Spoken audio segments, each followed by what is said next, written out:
اس channel کے ذریعے پیش کیے جانے والے مختلف دینی پروگراموں سے فائدہ اٹھانے کے لیے ہمارے اس چینل کو آپ خود بھی سبسکرائب کر لیں اور نئی ویڈیوز کے نوٹیفیکیشن کے لیے بیل آئیکن کو پریس کر لیں اور ساتھ ساتھ دوسروں کو شیئر کر کے ثواب جاریہ حاصل کریں۔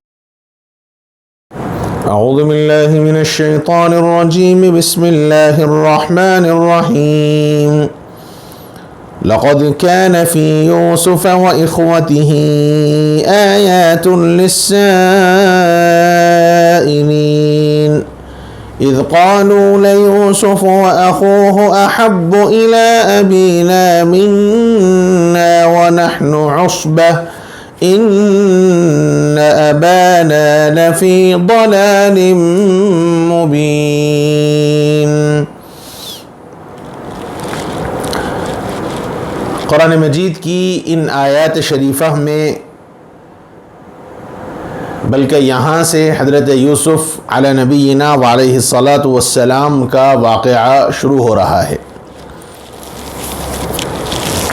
اللہ تعالیٰ فرماتے ہیں کہ یوسف علیہ الصلاۃ والسلام اور ان کے بھائیوں کے واقعے میں پوچھنے والوں کے لیے بہت سی نشانیاں ہیں۔ سب سے پہلے ابتدا کی گئی اس جملے سے، جیسے شروع میں یہ بات عرض کی گئی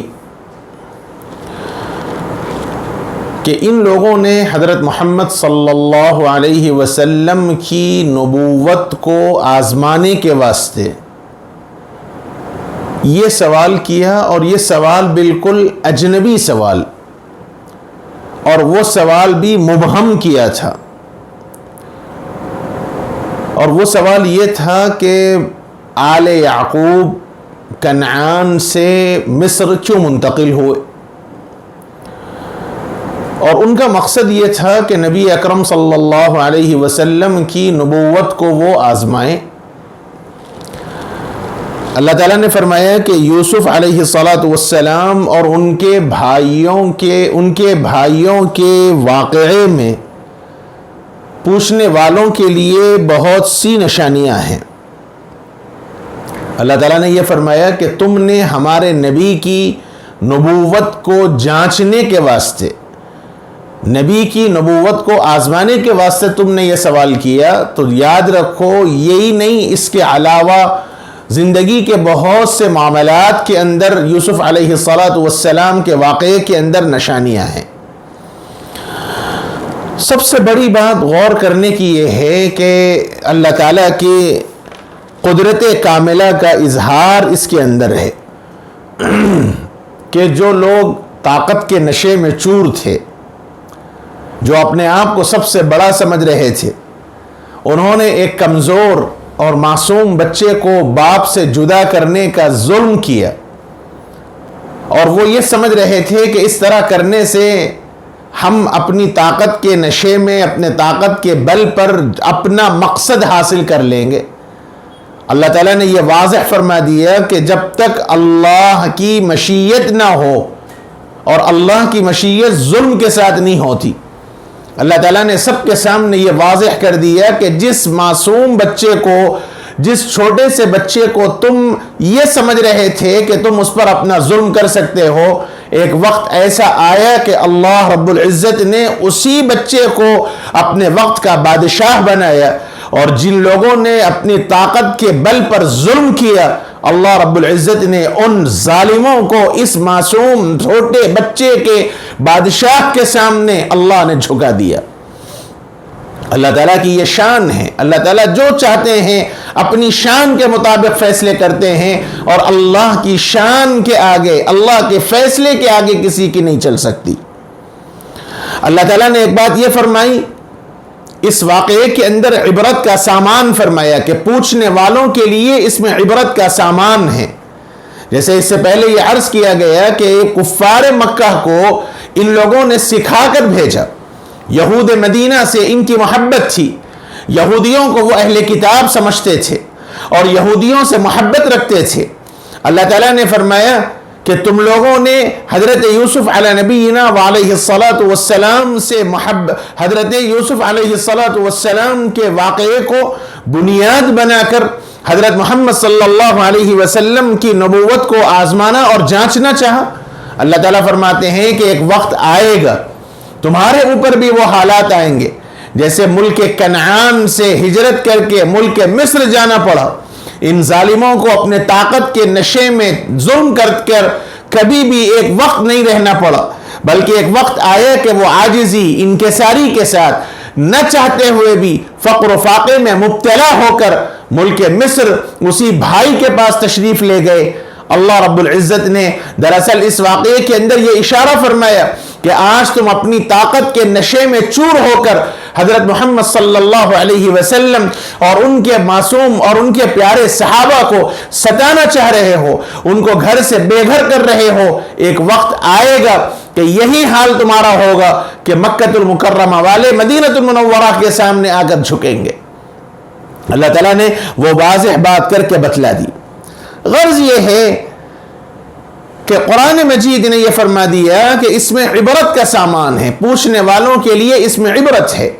زندگی کے اتار چڑھاؤ والے معاملات میں، زندگی میں رہن سہن کے معاملے کے اندر کیسے انسان اپنے اپنوں کے ساتھ معاملہ کرے، کیسے انسان اپنے دشمنوں کے ساتھ معاملہ کرے، جو اس کے اوپر ظلم کرے تو اس کے ساتھ کیسا معاملہ کرے، جو اس کے ساتھ خیرخواہی کا معاملہ کرے تو انسان اس کے ساتھ کیسا معاملہ کرے۔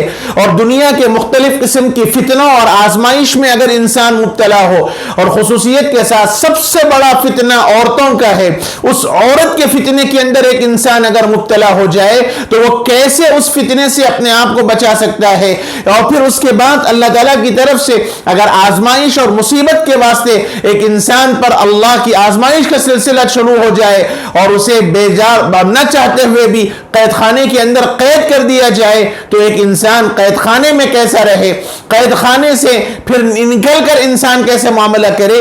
یہ زندگی کے بیشتر معاملات میں جو اتار چڑھاؤ آئے گا، انسان کی زندگی کے اندر مختلف قسم کے جو واقعات آئیں گے، حضرت یوسف علی نبینا وعلیہ الصلاۃ والسلام کے واقعے کے اندر اللہ رب العزت والجلال نے فرمایا کہ یہ ساری عبرت کی چیزیں ہیں، آیات للسائلین، پوچھنے والوں کے واسطے اس میں عبرت کا سامان ہے۔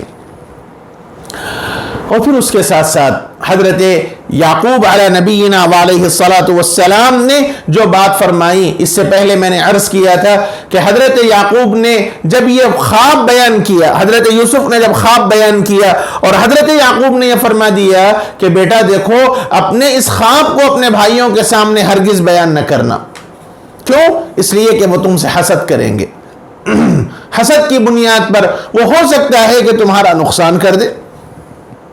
بعض احباب نے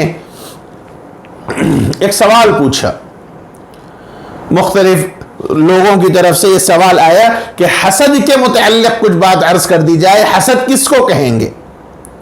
دو تین لوگوں نے مجھے فون کیا، اس لیے اس ضمن میں ایک بات یہ ذہن میں رہنا چاہیے کہ حسد کہتے ہیں کسی کے سامنے کسی کی تعریف کو، کسی کی نعمت کو دیکھ کر جلنا، اس کا نام حسد ہے۔ کسی کی نعمت کو دیکھ کر جلنا اور یہ تصور کرنا کہ یہ نعمت اس کے پاس سے چھن جائے، اس کے پاس سے چلی جائے، چاہے مجھے ملے کہ نہ ملے، یہ ہے حسد۔ مثال کے طور پر میرے پاس مال ہے، میرے پاس گاڑی ہے، اب اگر کوئی یہ چاہتا ہے کہ اس کے پاس اس کا مال چلا جائے، اس کا نقصان ہو جائے، اس کی گاڑی چلے جائے، چاہے مجھے مال ملے نہ ملے، چاہے مجھے گاڑی ملے نہ ملے، لیکن اس کے پاس نہ رہے، یہ ہے حسد۔ اور ایک ہے غبطہ۔ غبطہ کا مطلب ہے رش کرنا، کسی کی نعمت کو دیکھ کر تمنا کرنا۔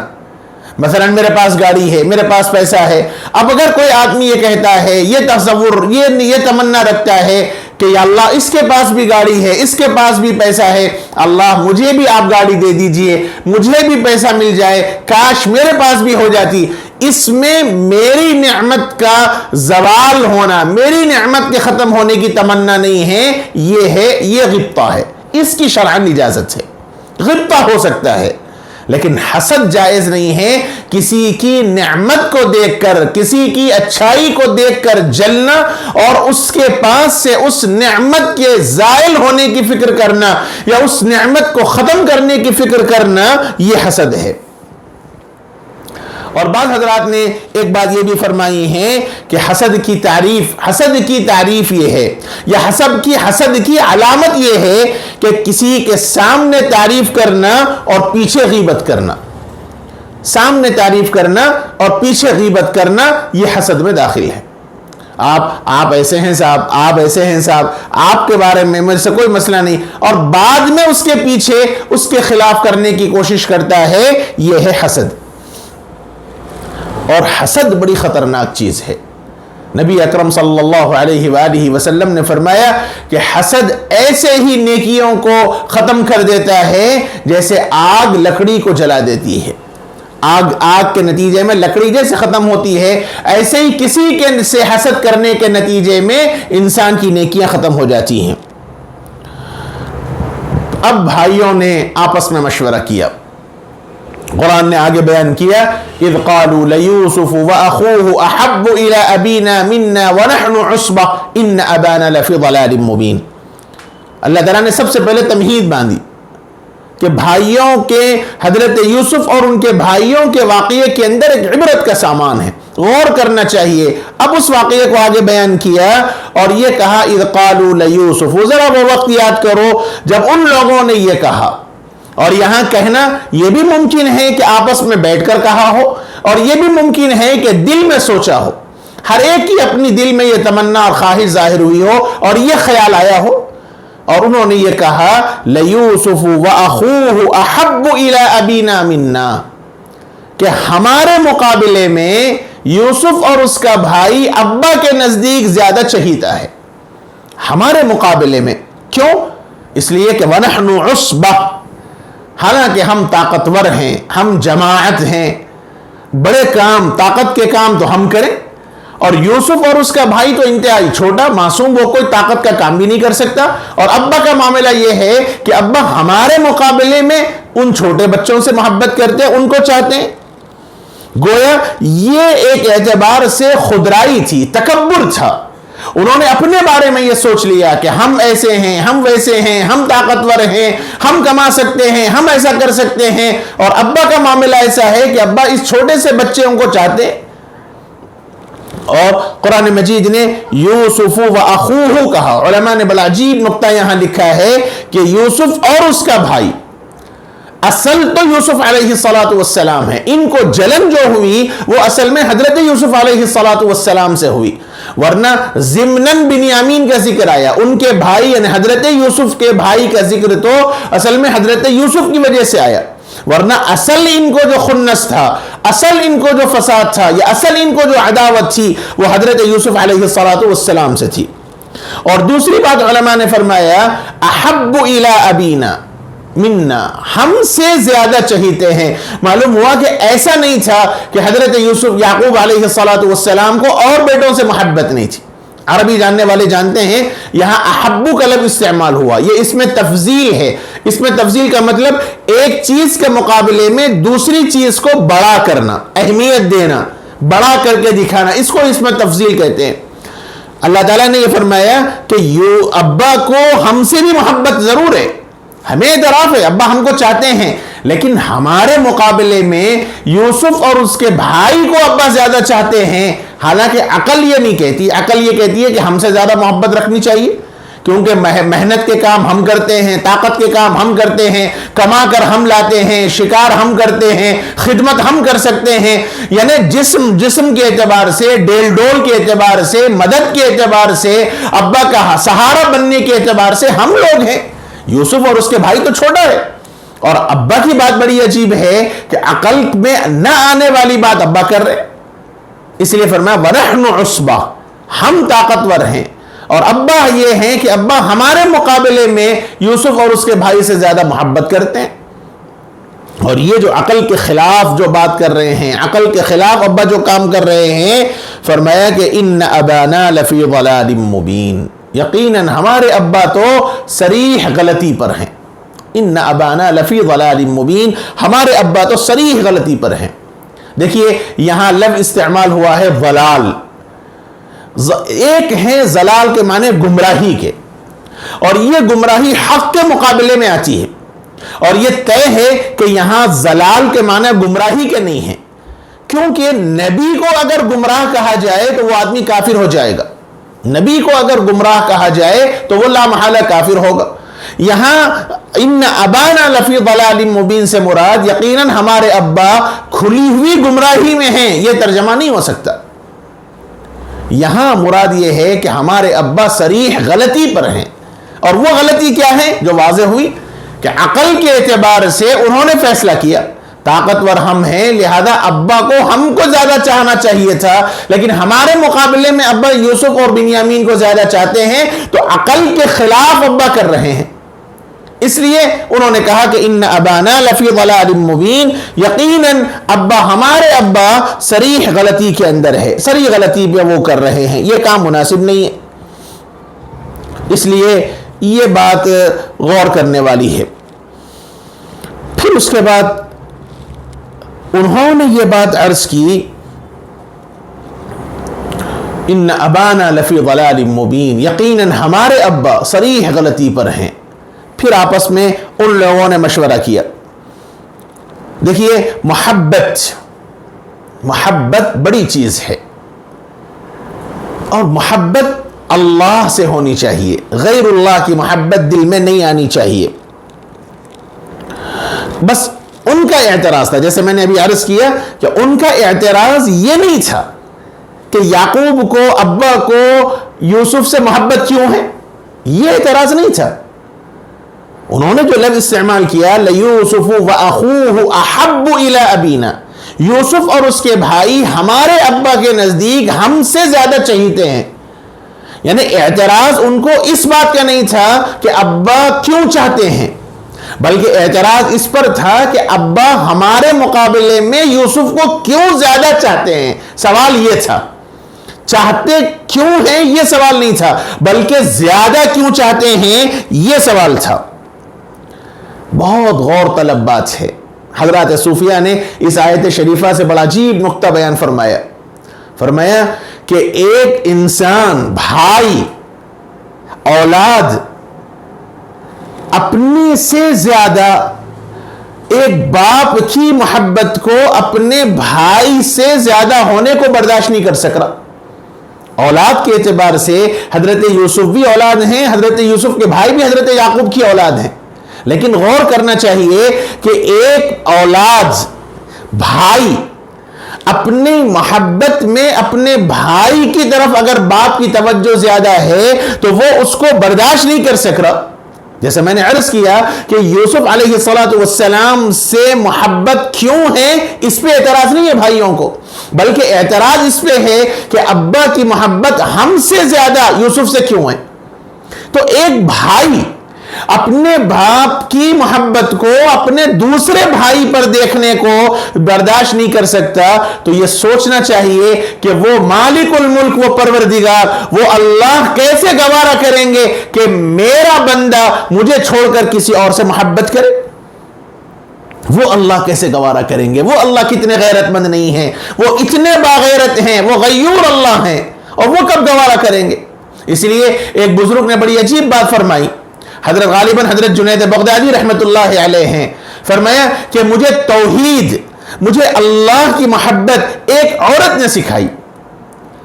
پھر اس کے بعد فرمایا کہ ایک خاتون میری مجلس میں آئی اور اس نے یوں عرض کیا، جو پردے میں تھی، چہرہ بندی ہوئی تھی، اس نے عرض کیا کہ حضرت ایک فتویٰ آپ مجھے لکھ کر دے دیں کہ میرا شوہر دوسرا نکاح کرنا چاہتا ہے، اور آپ فتویٰ لکھ کر دیں کہ دوسرا نکاح میرا شوہر کے لیے حرام ہے، دوسرا نکاح میرا شوہر نہیں کر سکتا. تو انہوں نے عرض کیا کہ میں کیسے کہوں، اسلام نے جب اس کی اجازت دی ہے تو میں غلط فتویٰ کیسے دے سکتا ہوں؟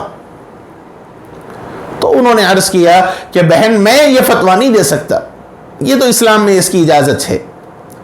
تو اس خاتون نے بڑی حسرت سے آہ بھری اور یہ کہنے لگی کہ حضرت آپ نہیں جانتے کہ میرا شوہر کسی اور عورت کی طرف مائل ہے. اور پھر اس نے کہا کہ اگر اسلام مجھے اس کی اجازت دیتا، اسلام اگر مجھے اس کی اجازت دیتا تو میں اپنا نقاب نکال کر آپ کو بتاتی کہ میں کتنی حسین و جمیل ہوں، اور ایسی حسین و جمیل عورت کو رکھ کر مرد کسی اور کی طرف نگاہ اٹھا کر دیکھے تو یہ مردانگی کے خلاف ہے. لیکن اسلام مجھے اس کی اجازت نہیں دیتا، اور آہ بھر کے چلی گئی.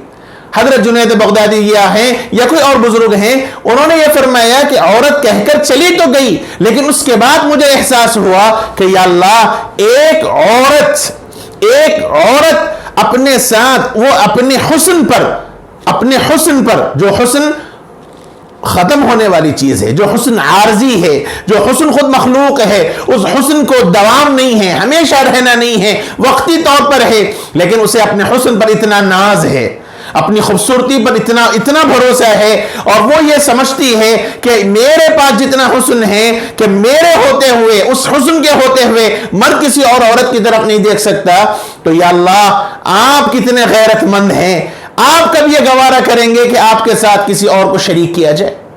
مجھے توحید سمجھ میں آ گئی۔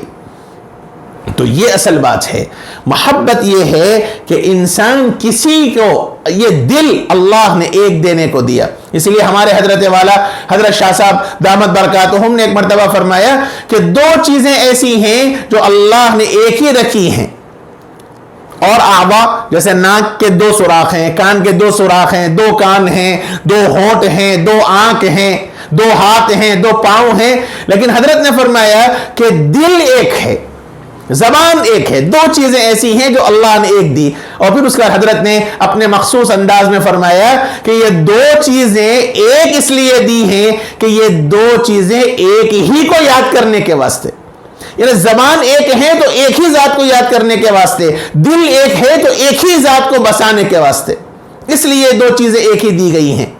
یعنی اس دل میں غیر اللہ نہیں آنا چاہیے، اس زبان پہ غیر کا تذکرہ نہیں آنا چاہیے، اس زبان پہ اللہ ہی کا ذکر آنا چاہیے، اس زبان پہ اور اس دل میں اللہ ہی اللہ ہونا چاہیے۔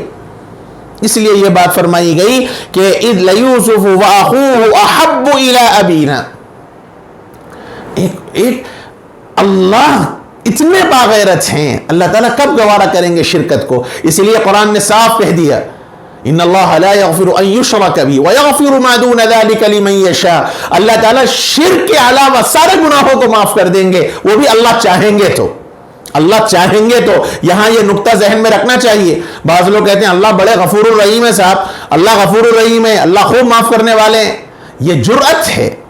اللہ نے سارے گناہوں کو معاف کرنے کی شرط لگائی ہے، من یشاء، اللہ جس کو چاہے معاف کریں گے، لیکن ایک گناہ کی وضاحت کر دی کہ یہ گناہ اللہ معاف نہیں کریں گے، اور وہ شرک ہے۔ اللہ کی غیرت یہ گوارا نہیں کرتی کہ اللہ کے ساتھ کسی کو شریک کیا جائے، اللہ اس گناہ کو معاف نہیں کریں گے۔ بقیہ جو بھی گناہ ہو جائے، بندہ توبہ کر لے سچے دل سے، تو اللہ تعالیٰ اس گناہ کو اگر اللہ چاہیں گے تو معاف کر دیں گے۔ اس لیے عشق بھی سچا ہونا چاہیے، عشق بھی سچا ہونا چاہیے۔ عشق اگر سچا نہیں ہوگا تو صرف زبان سے اگر عشق کا دعویٰ ہوگا تو وہ عشق کامیاب نہیں ہوگا۔ ہم عاشق رسول ہونے کا دعویٰ کرتے ہیں، لیکن اگر ہمارا عشق فرمان نبی پر ہے، اللہ کے نبی کے بتلائے ہوئے طریقے پر ہے، تو ہمارا عشق کامیاب ہے۔ اور اگر ہم زبان سے دعویٰ عشق کرتے ہیں لیکن ہماری زندگی اگر نبوت کے خلاف اور منشأ نبوت کے خلاف ہے تو پھر یہ عشق مکمل نہیں ہے۔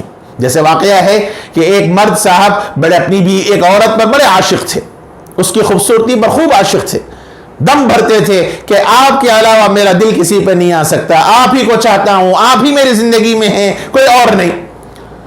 تو ایک مرتبہ آزمانے کے واسطے اس عورت نے کہا کہ دیکھو میری بہن پیچھے آ رہی ہے اور دیکھو وہ مجھ سے زیادہ خوبصورت ہے۔ تو کتابوں میں لکھا ہے کہ وہ مرد صاحب نے فوری نظر اٹھا کر دیکھی پیچھے، تو اس عورت نے چپل نکالی اور سر پہ 2 لگایا، کہا کہ کمبخت عشق کا دعویٰ کرتا ہے، گویا تو عشق مجھ سے نہیں بلکہ خوبصورتی پہ کرتا ہے، اگر عشق تجھ کو مجھ سے ہوتا تو پھر تو خوبصورتی کے پیچھے نہیں جاتا۔ معلوم ہوا کہ تیرا عشق مکمل نہیں ہے، اس لیے اوا بھی گیا بوا بھی گیا، یہ جو ہمارے عرف میں محاورہ ہے، نہ یہ ملی نہ وہ ملی۔ اس لیے سمجھنا چاہیے کہ عشق اللہ سے کامل درجے کا ہونا چاہیے۔ اسی لیے انہوں نے یہ بات کہی ان ابانا لفی ضلال مبین، حد سے آگے بڑھ گئے تھے، غصے میں آ کر انہوں نے یہ کہہ دیا کہ ہمارے ابا تو سری غلطی پر ہیں، عقل کے خلاف کام کر رہے ہیں، اس لیے یہ دعویٰ کر دیا۔ اب اس کے بعد مشورہ ہوا، اب کرنا کیا چاہیے، کون سا طریقہ اختیار کریں جس کی بنیاد پر ابا کی محبت کو اپنے لیے خالص کر لیں۔ تو شر پھیلنے کے واسطے، مشورے کے واسطے وہ بیٹھے، تو اس مشورے میں ایک صاحب شریک ہوئے.